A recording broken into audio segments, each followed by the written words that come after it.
Aqui no Brasil, muita gente vira o nariz quando você vai lá cobrar imposto de herança.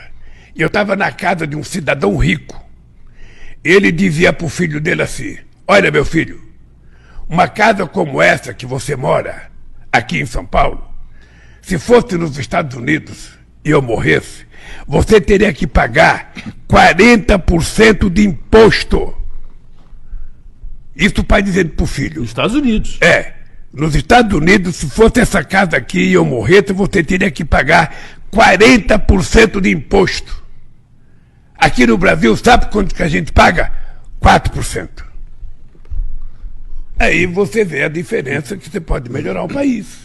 Vamos por partes. Primeiro, essa comparação é superficial e injusta, pois apesar desse imposto específico ser mais caro nos Estados Unidos, a carga tributária que pesa sobre os americanos é bem menor do que a dos brasileiros. Sugiro inclusive que você que está assistindo, pesquise aí os itens que você compra normalmente no mercado, pesquise o valor desses itens nos mercados nos Estados Unidos, ou pesquise o valor dos veículos nos Estados Unidos. Mas essa comparação não deve ser feita convertendo dólares para reais, e sim comparando o valor desses itens com a renda média dos americanos em dólares. Aí sim você vai ter uma noção da diferença do Brasil para os Estados Unidos. E segundo ponto, o imposto de transmissão, causa mortes e doação, o ITCMD, como o Lula disse no programa, tem uma alíquota de 4% no Brasil. Isso significa que um herdeiro de uma família rica, por exemplo, ao herdar um imóvel de 2 milhões de reais, terá que pagar um imposto de cerca de 80 mil reais para essa transmissão. Mas significa também que uma família de baixa renda, por exemplo, que em algum momento conseguiu financiar uma casinha de 50 metros quadrados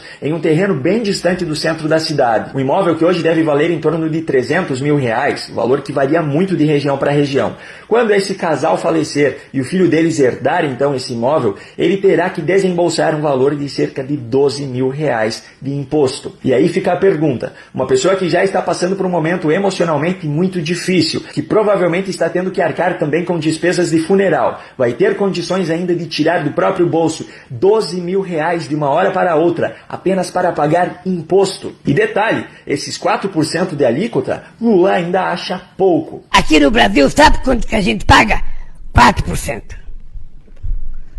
Aí você vê a diferença que você pode melhorar.